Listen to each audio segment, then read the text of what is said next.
찬양하라 복되신 구세주 예수. 백성들아 사랑을 전하세. 경배하라 하늘의 천군과 천사. 주님 앞에 영광을 돌리세. 목자같이 우리를 지키시고 종일 품에 늘 안아주시니. 찬양하라 높으신 권세를 찬양. 찬양 찬양 영원히 들으세. 찬양하라 복되신 구세주 예수. 우리 대신 죽임을 당했네. 구주 예수 영원한 구원의 소망. 경배하며 겸손히 절하세. 찬양하라 우리 죄 지신 예수. 그의 사랑 한없이 크셔라. 찬양하라 높으신 권세를 찬양. 찬양 찬양 영원히 들으세.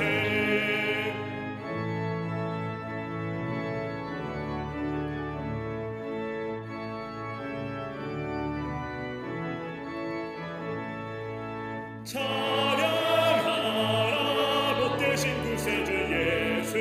천사들아 즐겁게 찬양해. 구주 예수 영원히 다스리시니. 면류관을 주 앞에 드리세. 구주 예수 세상을 이기시고 영광 중에 또다시 오시니. 찬양하라 높으신 권세를 찬양. 찬양 찬양 영원히 들으세. 교독문 77번 요한복음 3장을 교독하시겠습니다. 하나님이 세상을 이처럼 사랑하사 독생자를 주셨으니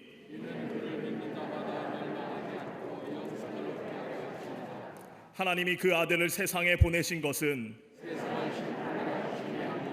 그로 말미암아 세상이 구원을 받게 하려 하심이라. 믿지 아니하는 자는 하나님의 독생자의 이름을 믿지 아니하므로 그 정죄는 이것이니 곧 빛이 세상에 왔으되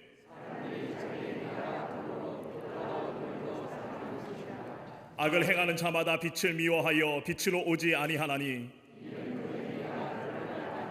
진리를 따르는 자는 빛으로 오나니.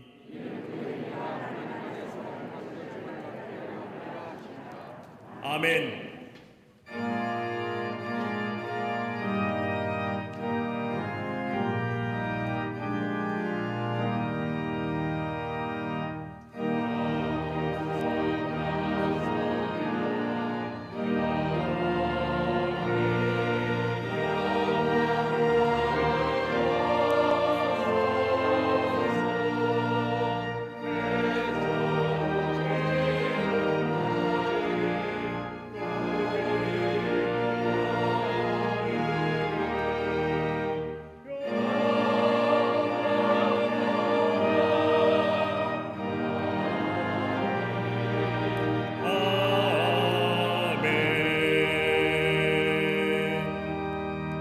전능하사 천지를 만드신 하나님 아버지를 내가 믿사오며 그 외아들 우리 주 예수 그리스도를 믿사오니 이는 성령으로 잉태하사 동정녀 마리아에게 나시고 본디오 빌라도에게 고난을 받으사 십자가에 못 박혀 죽으시고 장사한 지 사흘 만에 죽은 자 가운데서 다시 살아나시며 하늘에 오르사 전능하신 하나님 우편에 앉아 계시다가 저리로서 산자와 죽은 자를 심판하러 오시리라. 성령을 믿사오며 거룩한 공회와 성도가 서로 교통하는 것과 죄를 사하여 주시는 것과 몸이 다시 사는 것과 영원히 사는 것을 믿사옵나이다. 아멘.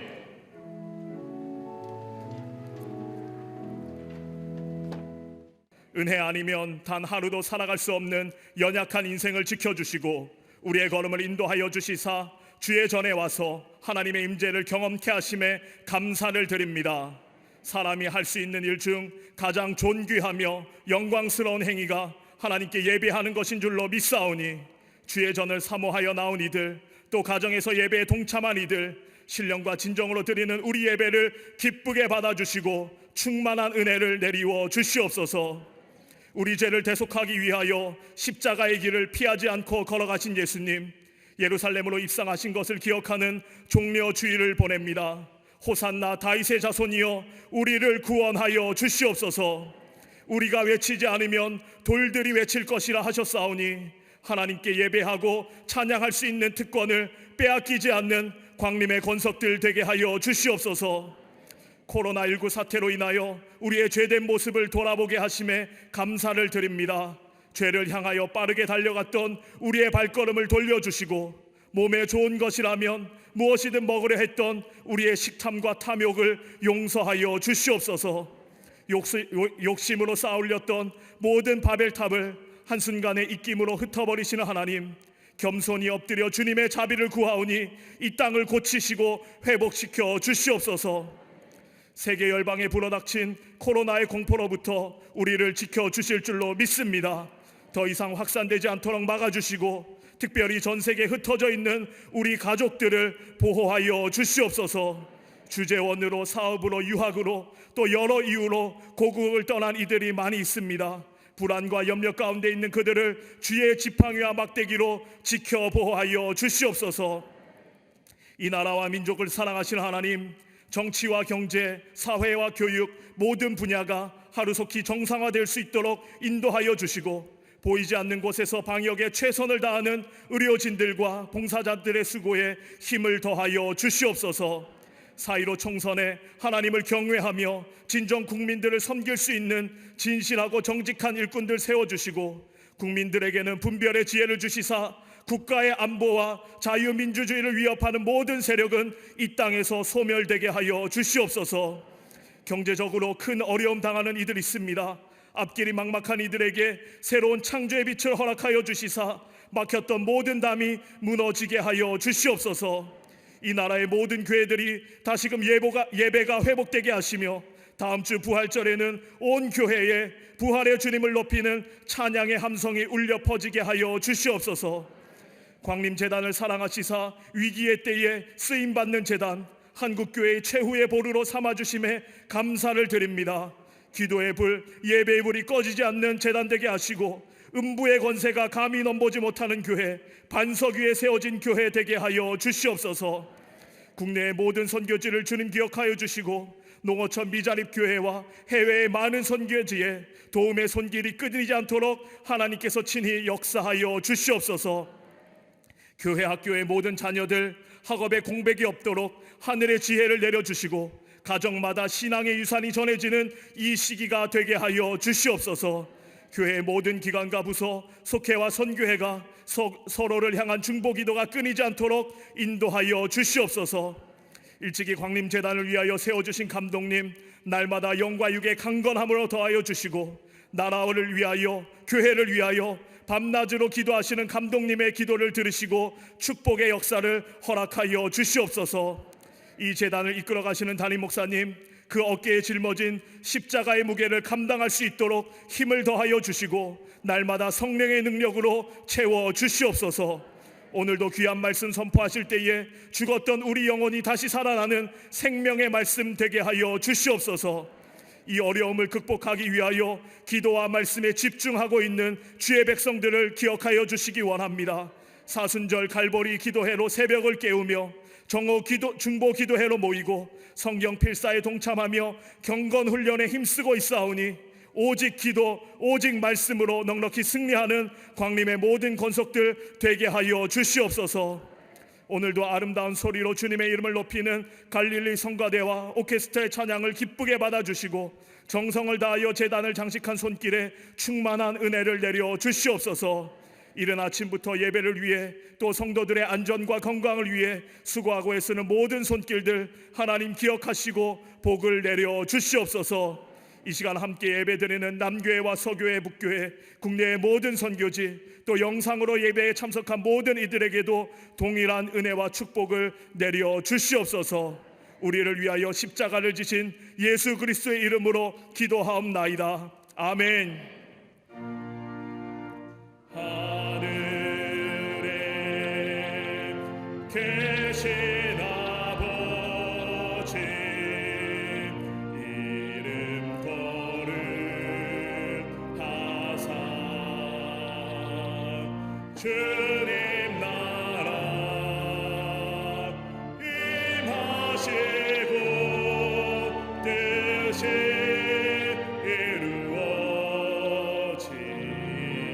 이루어지리라.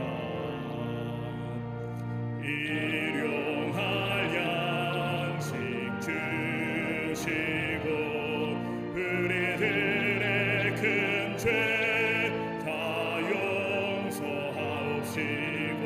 또 시험에 들게 마시고 악에서 구원하소서. 대개 주의 나라 주의 권세 주의 영광 영원히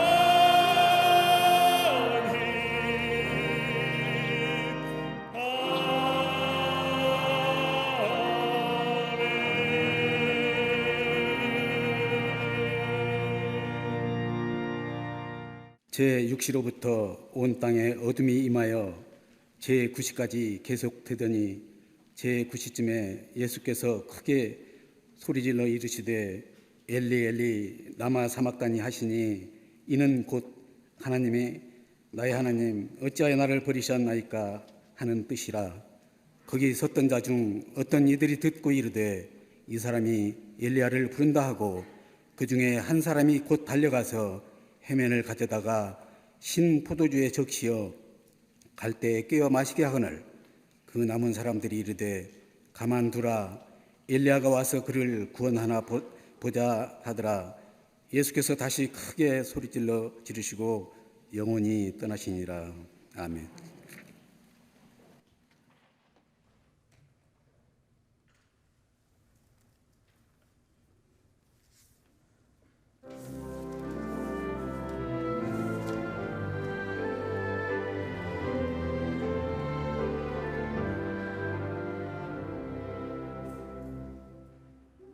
어젯밤에 잠든 한 꿈을 꿨네.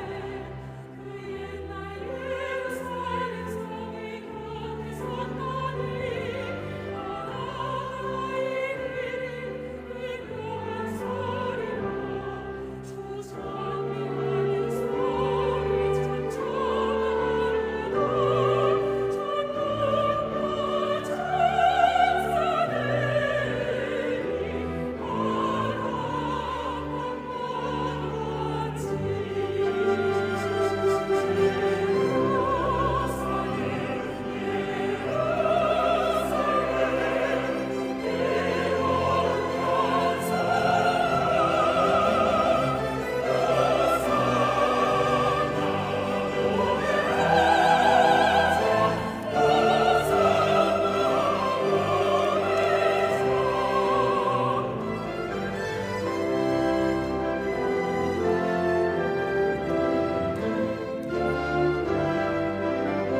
마스크 쓰고 찬양한다는 게, 노래한다는 게 쉽지 않을 터인데 마스크 쓰고 귀한 찬양해 주셔서 감사합니다.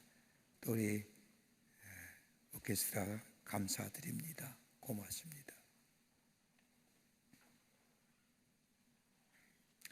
1941년 2월 제2차 세계대전 당시에 가장 악명 높았던 아우슈비츠 수용소에 폴란드인 한 천주교 신부가 유대인들과 함께 잡혀 들어옵니다. 유대인은 아니었지만 폴란드에 거주하는 유대인들과 폴란드 난민을 위하여 쉼터를 만들어 유대인을 도왔다는 이유 때문에 붙잡혀 온 겁니다. 그곳에서 이 신부는 저들에게 하나님의 사랑을 전하며 비참한 수용의 생활이지만 서로 격려하며 그 안에 있게 될 때 많은 사람들이 그를 성자라 일컬으며 함께 수용소에 생활을 합니다. 그런데 그해 7월 한 유대인이 수용소를 탈출하게 됩니다. 그 수용소의 규칙에 의하면 탈출한 탈옥수와 같은 막사를 쓰는 사람 10사람을 무작위로 뽑아서 죽게 하는 것이 이 수용소의 규칙입니다. 그냥 죽는 것이 아니라 굶어 죽게 하는 겁니다. 이렇게 함으로 다른 사람이 탈옥하여 도망하려고 하는 마음을 갖지 못하게 하기 위함입니다. 같은 막사를 썼던 사람들 다 모아놓고 독일군 장교가 무작위로 10명의 이름을 부릅니다. 10명의 이름이 불러지고 독일군 장교에 있어서 한 사람씩 이름이 확인되는 과정에 한 사람이 불려져 나오는데, 이 사람이 자신의 아내와 아이의 이름을 부르면서 오해를 터뜨립니다. 그 남자가 외치는 그 아내의 이름, 자녀의 이름의 모습은 슬프다 못해 초절까지 했습니다. 이렇게 끌려 나오는 가운데 그때에 모여있는 많은 사람 가운데 한 웬 사람이 앞으로 뚜벅뚜벅 걸어 나옵니다. 그러면서 독일군 장교 앞에 선 이 사람이 이렇게 얘기합니다. 괜찮다면 저 사람 대신에 내가 그 아사방에 들어가면 안 되겠냐고. 나는 아내도 없고 자식도 없으니 저 사람 대신 내가 그 방에 들어가겠다고 말합니다. 뜻밖의 일에 독일군 장교가 앞에 나온 사람을 유심히 바라보며 이렇게 묻습니다. 무슨 말이요? 그러자 이 사람이 얘기하길, 나는 아내와 자식도 없을 뿐더러 나이가 많습니다. 그러니 저 사람에게는 아내와 자식이 있을 뿐만 아니라 나이도 젊으니 저 사람 대신하여 내가 들어가는 것이 좋겠습니다.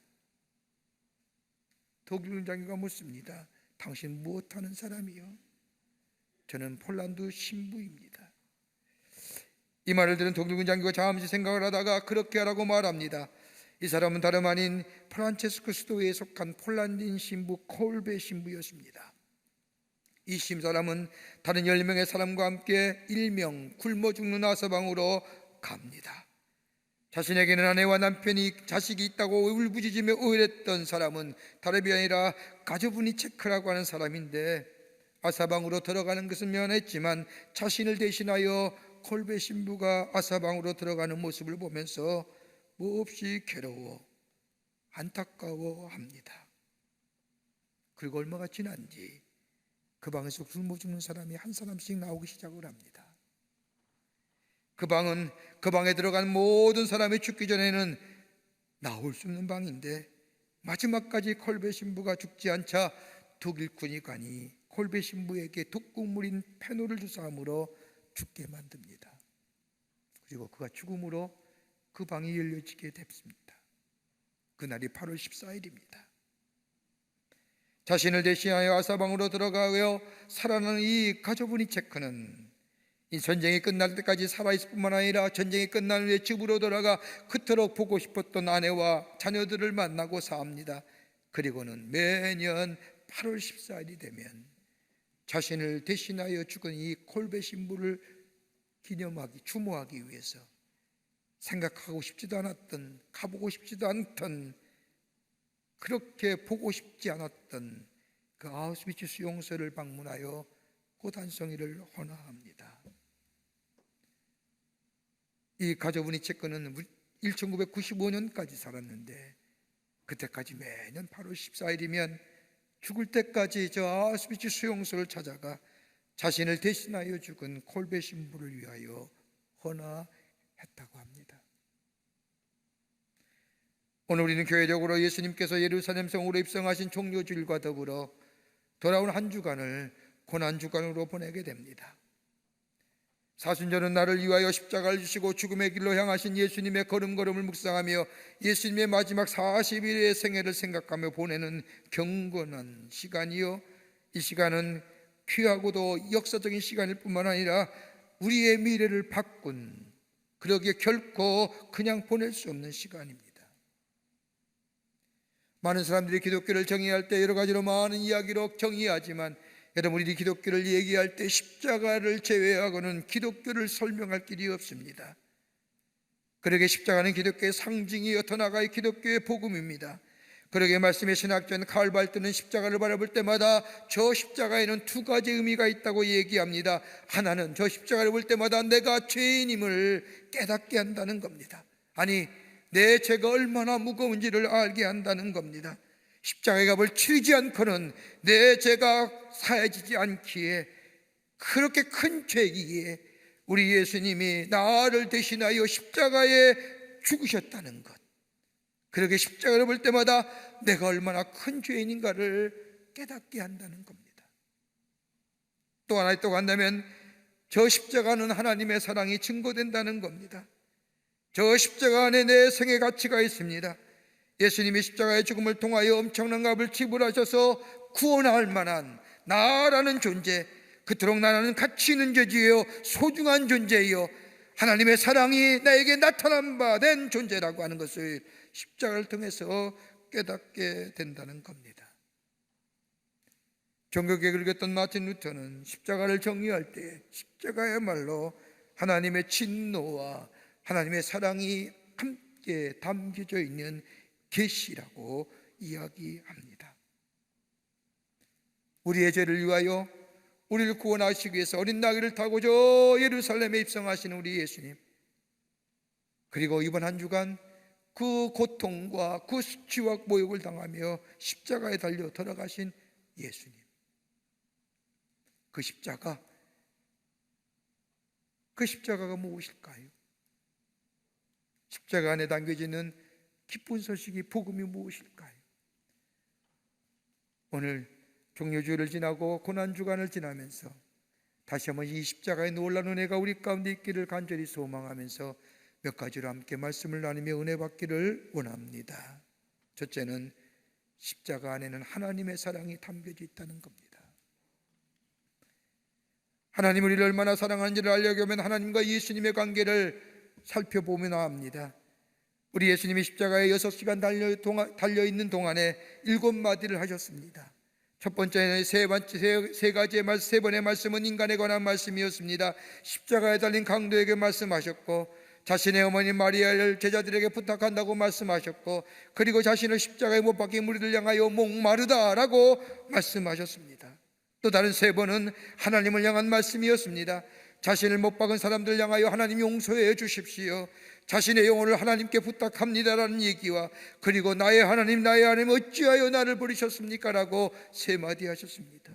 그리고 마지막 한마디는 온 이를 향한 선언적 말씀인 다 이루었다라고 말씀하시며 숨을 거두셨습니다. 예수님이 하나님 나라의 복음을 전할 때에는 하나님을 아버지라 감히 부를 수가 없었습니다. 서기관들이 글을 쓰거나 하나님의 말씀을 읽을 때 야훼라고 하는 이름이 나오면, 하나님을 가리키는 단어가 나오면 침묵하거나 아니면 글을 쓰는 것을 멈추고 붓을 빨고 목욕을 하고 옷을 새롭게 갈아입고 그 다음에 하나님의 이름을 썼다고 합니다.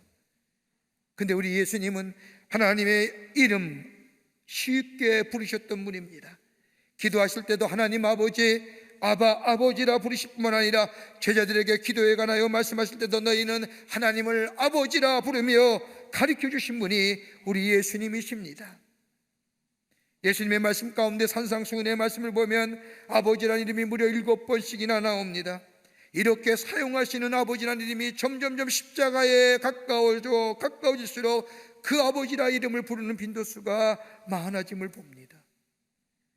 요한복음 14장부터 16장까지 6월절의 마지막 다락방 설교를 보면 예 아버지란 이름이 무려 45번이나 나오며, 예수님의 중보의 기도장인 요한복음 17장의 말씀을 보면 아버지란 이름이 무려 6번이나 나오며, 십자가에 달려 돌아가실 때에 우리 예수님은 아버지여 내 영혼을 부탁하나이다라고 말씀하시며 마지막까지 하나님을 향하여 아버지라 부르셨던 것을 볼 수 있습니다. 뭘 얘기하는 걸까요? 우리 예수님은 하나님과의 친밀한 관계였습니다. 이런 친밀한 관계를 가진 하나님 예수님께서 십자가에서 마지막으로 부르짖는 하나님의 이름, 나의 하나님 나의 하나님 어찌하여 나를 부르셨습니까? 다른 말로 말하면 아버지여 나의 아버지여 어찌하여 나를 버리셨습니까? 라고 부르짖으며 죽어가십니다. 그런데 우리 하나님은 어떠십니까? 예수님의 마지막 부르짖음에 우리 하나님은 아무런 응답하지 않습니다. 침묵하십니다. 왜요? 우리를 사랑하시기 때문에. 인간을 구원하시고자 당신의 사랑하는 아들 예수를 이 땅에 보내시고 하나님 나라의 복음을 전파하게 하시고 마지막으로 부르던 아버지라고 하는 이 부르짖음에 외면하신 이유는 다름이 아니라 우리를 구원하시기 위해서, 우리를 사랑하시기에 구원하시기 위해서 참혹한 십자가의 고통 속에서 신음하시는 그 예수님을 바라보면서 눈물을 흘릴지는 모르지만은 더 이상 아들의 부르짖음에 귀를 막고 고통으로 죽어가는 아들을 보면서 마지막까지 침묵하고 인내하셨던 것은 우리를 사랑하시기 때문입니다. 그러게 바울은 로마서 5장 8절 말씀에 우리가 아직 죄인 되었을 때 그리스도께서 우리를 위하여 죽으심으로 하나님께서 우리에 대한 자기의 사랑을 확증하셨느니라 말씀하십니다. 우리가 연약했을 때에, 우리가 죄인 되었을 때에, 하나님의 관계가 소원 원수 되었을 때에, 그럼에도 불구하고 우리 하나님은 우리를 포기하지 아니하시고 우리를 사랑하시고 우리를 구원하시기 위해서 마지막 순간까지 아버지라 부르셨던 그 예수 그리스도의 부르짖음에 외면하셨다는 겁니다. 그러기에 그 십자가를 바라볼 때마다 고통과 수치의 십자가 아니라 그 십자가 너머에 있는 하나님의 사랑을 발견할 수 있어야 합니다. 여러분, 대제란 소설로 노벨상을 받았던 펄봉 여서 잘 아실 겁니다. 미국에서 태어나 선교사인 부모를 따라 중국에 건너가 선교사의 자녀로 중국에서 생활하다가 미국에서 돌아와 대학을 다닙니다. 대학을 졸업한 후에 결혼한 이 펄봉 여사는 남편과 다시 중국에 돌아와 삽니다. 아무런 문제가 없이 행복한 삶을 살았던 이 펄봉에게 딸 하나가 태어납니다. 캐롤이란 딸입니다. 이 펄봉은 이 캐롤을 보면서 딸을 통해 얻는 행복감, 그것은 마치 세상을 다 얻은 듯한 기쁨이었습니다. 그런데 이 캐롤이 3살 되던 해에 좀 이상한 것 같습니다. 병원에 데리고 갔더니 병원 의사가 청청병력과 같은 진단을 내립니다. 정신지체라는 겁니다. 그러면서 하는 말이 이 아이는 평생 이 나이로 이 정신영역으로 살 것입니다 라는 겁니다. 제대로 말도 못합니다. 표현도 못합니다. 평생 4살 정도의 진행으로 살 것이라고 하는 이 엄청난 사건 앞에 이 펄봉은 절망합니다. 아니, 절망을 넘어서서 원망하기 시작합니다. 왜 나에게 이런, 내가 무슨 죄를 졌기에? 그러면서 이 딸의 모습을 보면서 쓴 소설이 자라나지 않는 아이라고 하는 제목의 소설입니다. 그러면서 생각합니다. 죽으면 다 끝인데 평생 이렇게 산다는들 무슨 의미가 있느냐? 하나님께서 일찍 천국에 데려가고 가신 것이 나아지 않느냐? 이 엄청난 고통과 절망, 예상치 못한 사건 앞에 절망하고 좌절한 이 펄봉은 오랫동안 잊혔던 하나님의 존재를 끄집어내고 하나님 앞에 원망하며 몸부림치며 기도하기 시작합니다. 자신의 전 존재를 던지면서 자신에게 당한 이 엄청난 현실 앞에 울부짖었던 이 펄봉, 어느 순간에 기도하는 중에 예수님의 십자가에 달리시면서 당한 고통과 고난을 깊게 느낍니다. 그리고 그 고통과 고난 너머에 있는 하나님 아버지의 마음, 그 마음이 어땠을까? 십자가 속에서 죄인된 인간을 사랑하시는 하나님 아버지의 깊은 사랑을 경험하면서 이 벌복은 이렇게 고백합니다. 만일 나에게 캐럴이 없었다면 나는 나보다 못한 사람을 무시하는 허영과 오만 속에 살았을 것입니다. 이것이 없었다고 하면 나는 가난하고 헐벗은 사람을 무시하며 살았을 겁니다라고 고백하면서 벌복은 자신의 딸 이 캐럴이 나에게 인간의 진정한 가치와 존엄성이 어디 있는가를 배우고 깨닫게 해 주었다고 고백합니다. 딸을 볼 때마다, 딸이 힘들어할 때마다, 딸이 어려울 때마다 그것은 자신에게 고통과 아픔으로 다가왔지만은 그 고통과 아픔을 느낄 때마다 아들을 사랑하시며 그럼에도 인류를 구원하시기 위해서 십자가에 달려 죽어간 아들을 대하여 아버지란 부름에 외침에 외면했고 침묵했던 그 하나님의 사랑, 그거 기억해냈다. 1973년 82세의 나이로 세상을 떠날 때까지 캐럴을 돌보면서 그 땅에 많은 고통과 버림받은 아이들을 위해 돌보며 살아 많은 사람들에게 하나님의 사랑을 전하는 자가 되었던 것을 보게 됩니다. 십자가 뭘 보십니까? 심볼입니까? 액세서리입니까? 교회마다 우뚝 세워진 십자가, 그 십자가는 상징도 아니요 심볼도 아니요 그 십자가 안에 담겨진 복음은 우리를 사랑하시는 하나님의 사랑, 아버지라 외침에도 우리를 구원하시기 위해서 외면하시고 침묵하셨던 그 하나님의 사랑, 포기하지 아니하시는 하나님의 사랑, 절대적 사랑이 바로 십자가 안에 담겨진 복음이요 기쁜 소식인 줄 믿습니다. 두 번째는 용서의 복음입니다. 십자가 안에 담겨져 있는 기쁜 소식 복음은 용서함입니다. 여러분, 죄는 저주와 무서움 그 자체입니다. 인류의 역사가 시작한 이후로 인간은 끊임없이 죄와 저주에 대한 무서움 가운데 살았습니다. 그러면서 어느 정도 시대가 달리면서 죄가 무엇일까? 죄 안에 갖고 있는 이 저주가 무엇인가? 이걸 해결해보려고 노력합니다. 그러기에 문학의 작품과 예술과 음악과 그 모든 인간의 사고 속에 죄의 문제, 죄에서의 저주의 문제를 해결해보려고 했지만은 더 해결하면 해결할수록 해결하지 못할 문제가 바로 죄와 저주임을 알게 됩니다. 더더욱 이 십자가를 바라볼 때마다 죄와 십자가, 죄가 저주가 얼마나 무서운가를 발견하게 됩니다. 여러분, 가만히 보십시오. 우리는 사람을 볼 때마다 다양한 관점으로 사람을 보고 평가합니다. 얼마나 잘생겼는가, 얼마나 많이 배웠는가, 얼마나 많이 가졌는가, 얼마나 옷을 잘 입는가 등등 관점에 따라서 사람을 평가하고 사람을 말하는 잣대가 다 다릅니다. 그런데 우리 하나님, 우리 인간을 향하여 단적으로 이렇게 얘기하십니다. 많이 배웠고 적게 배웠고 많이 가졌고 적게, 이거 상관없습니다. 모든 사람에게 하나님 앞에서 하나님이 말씀하는 것이 딱 한마디 있습니다. 인간은 뭐냐? 죄와 허물로 죽은 자라는 겁니다. 예외 없습니다. 여러분, 죄라는 게 뭘까요? 하지 말아야 할 것들을 하는 것이 죄입니다. 허물이 뭡니까? 반드시 해야 할 일을 하여 회피하는 것이 허물입니다. 우리는 어떤 존재입니까? 이 죄와 이 허물로 인하여 죽었던 존재, 죽어야 할 존재. 살아있는 것처럼 보이지만은 이미 죄와 허물로 인하여 죽은 존재라고 성경은 얘기합니다.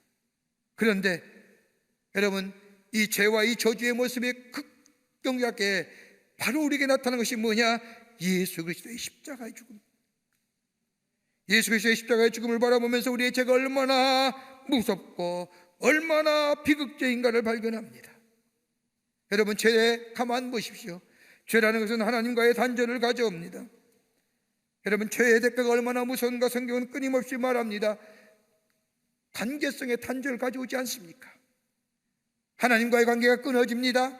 하나님과의 관계가 끊어지니 다른 사람과의 관계가 끊어지고 나 자신과의 관계가 끊어집니다. 하나님이 우리 삶의 모든 것의 공급원이었는데 하나님과의 관계가 죄로 말미암아 단절되니 이 땅에 살아가면서 필요한 힘이 사라지고 능력이 사라지고 내 안에 믿음이 사라지고 소망이 사라지고 사랑이 끊어지지 않았습니까?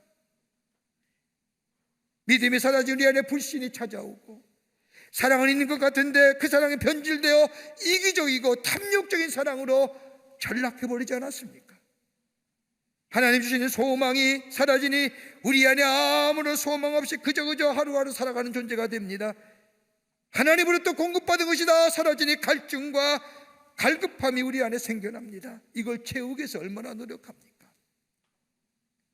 향락으로, 마약으로, 중독으로 자신의 갈급함을 채워보려고 애쓰지만은 우리 안에 채워지는 것은 더 갈급함이요, 더 많은 죄를 짓니다. 철학이나 도덕이나 윤리나 그 밖의 자선사업을 통하여 내 자신의 갈급함을 채워보려고 하지만은 채워지지 않는 이 갈급함과 공허함, 왜요? 하나님의 관계가 단절됐다. 죄 때문에. 그러게 하는 예수님께서 저 십자가에 달려들면서 나의 하나님, 나의 하나님이라고 불러도 아무런 응답이 없는 것은 뭐예요? 죄로부터 단절된 우리들의 모습을 단적으로 보여주신 거죠. 죄가 얼마나 무서운지. 더 나아가 죄는 인간을 노예로 전락합니다. 여러분, 로마 병정들에게 잡히신 우리 예수님은 로마라는 인간의 권력 앞에 아무것도 할 수 없는 존재로 이리저리 끌려다니십니다. 우리 예수님이 그거 못 이실까요? 인간에 맞는 이 로마의 권력 못 무너뜨릴 수 있을까요? 그럼에도 불구하고 예수님이 로마의 병정들에 잡혀 이리저리 끌려다니는 것은 죄가 얼마나 무서운가를 보여주시는, 죄 짓는 자, 죄 있는 자는 자유함이 없는 겁니다. 우리를 묶어버립니다. 그러기에 우리 예수님이 우리를 대신하여 죄가를 담당하시고 이리저리 끌려나는 것은 죄 짓는 자마다 구속함과 자유함이 없음을 보여주는 겁니다. 여러분, 죄는 저주를 가져옵니다. 죄는 질병을 가져오지 않습니까? 여러분, 코로나 바이러스가 왜 그렇습니까? 인간의 탐욕이 만드는 죄악의 징별 아닙니까? 먹지 말아야 할 것을 먹어야기에, 하나님의 창조 질서를 깨뜨렸기에, 그거 먹는다고 강건해집니까? 하지 말아야 할 것을 하기에, 먹지 말아야 할 것을 먹기에 탐욕의 죄악이 질병으로 화되지 않습니까? 왜 회개하는 줄 아십니까? 우리 안에 가졌던 탐욕의 죄 때문에. 그거 회개하자는 겁니다. 어떤 사람은 이 질병이 인간의 죄와 무슨 관계 있느냐라고 얘기하면 무슨 회개의 기도를 하느냐고 얘기하지만, 우리 안에 자리 잡고 있는 이 죄의 문제, 탐욕과 욕심의 문제, 이거로 인해서 이 땅에 질병이 오고 이 땅이 재앙이 가져오는, 이거 돌이키자는 거예요. 죄는 가난을 가져오고 심판을 가져옵니다. 우리의 풍성함을 박탈해버립니다. 하나님의 자녀의 존귀함도, 하나님 자녀의 복됨도 다 사라지게 만듭니다. 그런데 우리 예수님이 십자가에 달려 돌아가심으로, 우리의 죄를 대신하여 돌아가심으로 죄가 주는 단절과 고통과 아픔과 그 고난을 우리 예수님이 스스로 짊어지고 죽으셨다는 겁니다. 그러기 이사야서 53장 5절과 6절의 말씀을 보면, 그가 찔림은 우리의 허물 때문이요 그의 상함은 우리의 죄악 때문이라. 그가 징계를 받음으로 우리가 평화를 누리고 그가 채찍에 맞음으로 우리가 나음을 입었도다. 우리는 양 같아서 각기 제 갈 길로 갔거늘 여호와께서는 우리 모든 죄악을 그에게 감당시키셨다고 하는 말씀처럼, 우리의 죄, 내가 대신 겪어야 할 죄의 상은 사망이라는 건데, 그 죄의 대가를 우리 예수님이 손수 담당하셨다는 겁니다. 어디에서? 십자가에서.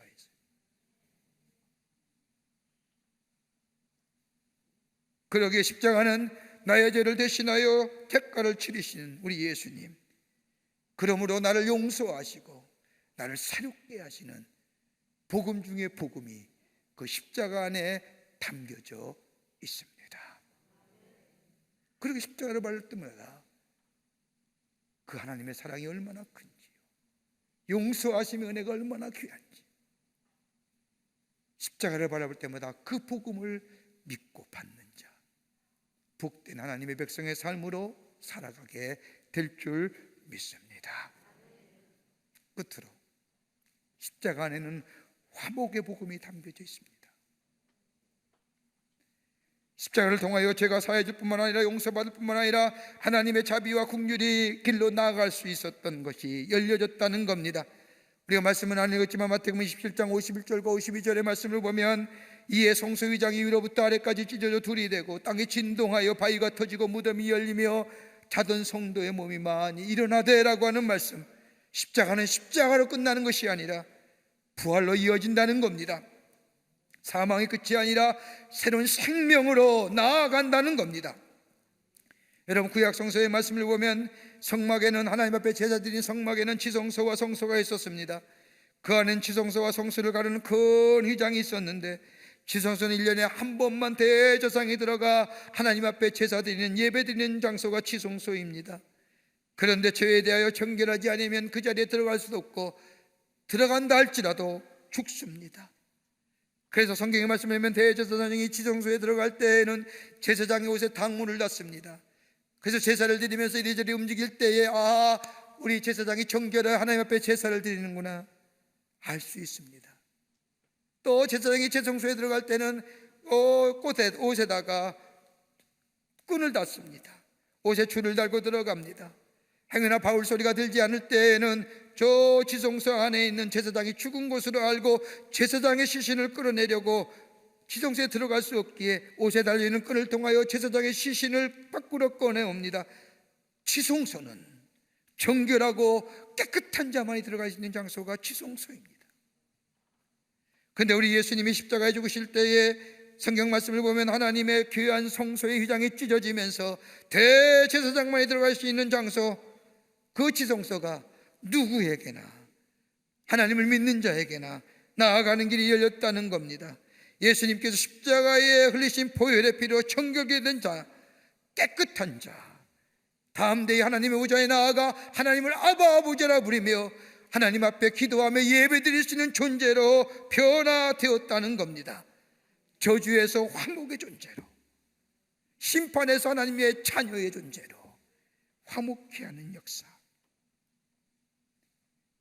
그러기에 하나님과 나와 화목하고 이웃과 이웃이 화목되어지는 귀한 은총의 역사가 예수 그리스도의 십자가의 사건을 통하여 우리에게 임했을 뿐만 아니라 그를 믿는 자마다 예수와 하나님과 화목되고 하나님과 자녀되는 회복의 역사, 새로운 창조의 역사가 우리에게 일어나게 되는 줄 믿습니다. 그렇게 십자가는 화목케 하시는 겁니다. 오늘 우리 예수님이 예루살렘에 입성하시고 이번 한 주간 고난당하시며 십자가에 죽으십니다. 수치와 모욕의 십자가가 아니라 저 고대 근동 지방의 저 페르시아 사람들이 생각했던 참혹한 십자가, 그 십자가를 보는 사람마다 악몽에 시달릴 때는 끔찍한 십자가가 아니라 더 이상 참혹함의 상징이 아니라 영광의 상징이요, 그 십자가는 우리 안에 하나님의 사랑이 담겨져 있고 그 십자가는 하나님의 용서가 담겨져 있고 그 십자가는 하나님과 우리가 화목케 하시는 하나님의 자녀로, 그리고 새로운 생명의 역사로 나아가게 하는 그 놀라운 복음 중의 복음이 그 십자가 안에 있음을 우리가 기억하면서 그 십자가 내 안에 가로새기며 십자가 붙들고 나아가게 될 때에 우리 안에 놀라운 은혜가, 하나님이 주시는 축복이, 약속이 성취되는 은혜가 있게 될 줄 믿습니다. 이런 복음을 기쁨으로 받아들이고 십자가와 함께 나아가는 여러분과 저와 되시기를 주의 이름으로 축원합니다. 하나님 감사합니다. 저희들 주께서 사랑하시고 하나님의 자녀 삼으심에 감사합니다. 나를 위해 돌아가신 우리 예수님, 나를 사랑하시기에, 나를 용서하시기에, 나와 화목케 하시기 위해 그 마지막 십자가에서 아버지를 부르는 그 아버지의 외면하셨던 그 하나님의 놀라운 사랑과 그 놀라운 은혜, 그 놀라운 계시 우리 마음속에 받아들여 십자가와 함께 참된 약속의 성취를 누리며 사는 하나님의 백성들 다 되게 도와 주시옵소서. 성령이 도우실 줄 믿으며 예수님의 이름으로 기도하옵나이다. 아멘.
우리를 구원하시기 위해서 인간의 몸을 입으시고 이 땅에 오셔서 어린 나귀를 타고 저 예루살렘 성에 올라가 십자가에 달려 죽으신 우리를 구원하신 예수 그리스도의 놀라우신 은혜와 하나밖에 없는 아들을 우리에게 보내주셔서 우리의 죄를 대신하여 죽게 하시며 우리에게 그 사랑을 보여주신 하나님 아버지의 놀라우신 사랑하심과 우리 안에 역사하시며 내재하시며 교통하시며 우리의 구원을 이루어 가시는 성령님의 놀라운 능력의 역사가 오늘 거룩한 주일 주의 전에 올라와 하나님 앞에 예배드리며 저 예루살렘 성에 입성하시는 예수 우리 안에 모시고 주의 주시는 화평과 기쁨과 회복의 역사를 누리며 하나님의 백성으로 살아가기로 새롭게 결단하고 저 성전의 문을 나선 우리 광림의 권속들과 CTS 영상을 통하여 거룩한 예배에 참석하는 우리 한국교회 성도들과 그 밖에 거룩한 백성들 위해 주께서 지금으로부터 영원토록 함께 하시기를 간절히 축원하옵나이다. 아멘.